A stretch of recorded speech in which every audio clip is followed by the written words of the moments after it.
What emotion do you feel when you're going to approach someone you're very attracted to and there's an extremely high probability that she's going to tell you to disappear? Right, exactly, absolutely, because it's a real judgment, right? We're going to see a movie called Crumb where you'll see this in great detail. But it's a real judgment. It's like the best judgment is, well, I don't mind your physical presence, but your genes should definitely not survive another generation. Right, and that's sort of generally translated into, I think we should just be friends.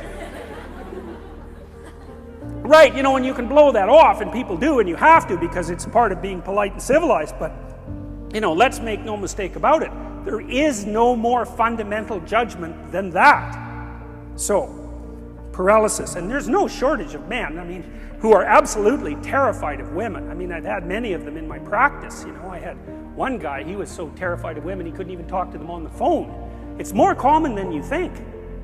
So, but it's generally manifested by men who no one cares about, so it's generally irrelevant. So, well, it's the case. It really is the case. I'm not kidding. They're low status men. You know, they're people that are generally regarded as losers, and there isn't anybody who really gives a damn about what happens to them one way or another. And there's a lot more men in that category than there are women. Women are in all sorts of, you know, social categories that cause them misery and distress, but that one seems to be predominantly male. One of the things I'm going to do when we talk about Freud is I'm going to show you this movie Crumb, which I just told you about, and it's a very rare thing because it shows you the world from the perspective of very intelligent male losers, and that's just not a perspective you ever see because it's the winners that tell the stories about their life. It's like, who the hell cares about the life of a loser? But this movie is about a loser who became a winner, and you know, almost as an act of revenge, and it's great, great examination of the Oedipal complex. Remarkable. Women select men. That makes them nature, because nature is what selects. And so, you know, you can say, well, it's only symbolic that women are nature. It's like, no, it's not just symbolic. It's not just symbolic. You know, and the woman, in some sense, is the gatekeeper to is the gatekeeper to reproductive success. And you can't get more like nature than that. In fact, it's the very definition of nature. So, as I said, there are lots of reasons why these symbolic representations are set up the way they are. All right, so that's the great mother, nature. The queen, the matrix. The matrix is something from which all things form. Same root word as matter, mother, all the same root word. The matriarch, the container, the cornucopia, the object to be fertilized, the source of all things, the fecund, the pregnant.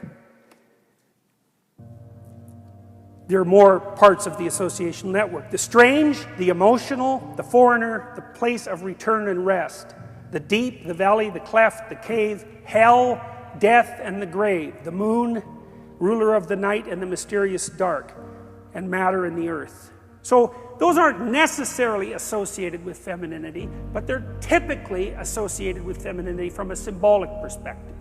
You know, so like generally, like a witch in a movie doesn't come riding out of the full bright sun at noon, right? That just doesn't happen because it doesn't make sense. It's a dark thing. And so if you saw that occurring in the light in a movie, you'd think, you know, what the hell's going on here? That doesn't make sense. And the reason it doesn't make sense is because it violates the complex, the symbolic complex. So those are female denizens of the underworld and hell. Very pleasant creatures. It's like Medusa with the head of snakes, you know. And if you ask, you know, why would a woman have a head of snakes in reference to a man? And that's really simple. I bet there are men here who know the answer to that. I don't know what you guys think about this, but I was pretty happy when I thought this up, and it took me a long time. So if you think about the world in Darwinian terms, right? It's a struggle for survival and reproduction, which are basically the same thing. Survival is you, but reproduction is the survival of your genes. So it's a survival issue over very long spans of time. Okay. What do we call the selection mechanism? Right, natural selection, right? It's nature who does the selection. Okay, so let me tell you something that makes female humans different than female chimps? I mean, there's lots of things that do, but but here's an important one. If you look at which male in a chimp troop fathers most of the offspring, it's the dominant male. But the reason for that isn't because the female chimps sort of flock around the dominant male. Now that happens in other species, but it doesn't happen with chimps. What happens is the dominant male chases all the subordinate males away and will interfere with any sexual behavior they manifest. He'll chase them away. The females, though, are perfectly happy to mate with a subordinate male if they're in heat and they get the opportunity. So they go into heat, which is something that doesn't happen with female humans, and they really don't care who they mate with. Okay. Female humans are much different than that. They're picky. So they're choosy. It's a big deal. It's a big deal that they're choosy. Women also seem to evaluate men for their fitness. Now, so lots of men have no sexual partners and they have no children. That's not the case with women. Almost all women have one child or more. And it's a rare woman indeed who cannot find a sexual partner. Some of you undoubtedly have already experienced what it's like to be possessed by a particularly stupid idea.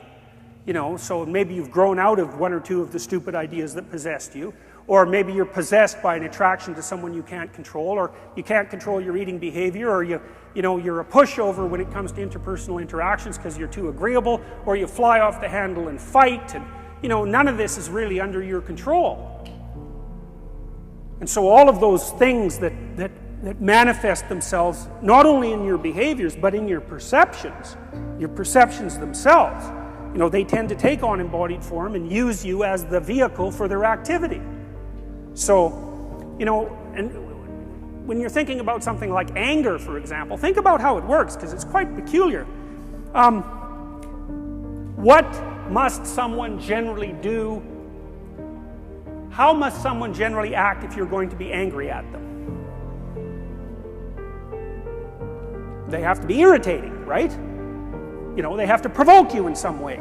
Well, the mere fact that you perceive what they're doing as irritating or provoking doesn't ensure that anyone else would have thought about it as irritating or provoking, or that that's what they meant, or that that's what's happening. And my point is, it's very important to think about these complexes of ideas as subpersonalities, because otherwise you really don't get what they're like. If you're angry, if you have a proclivity towards anger, especially if it's an unthinking proclivity, anything that someone says might irritate you. And it isn't like they say something and you think about it and then you get irritated. It's like you perceive the person as irritating. Maybe it's just the way they hold their mouth or something.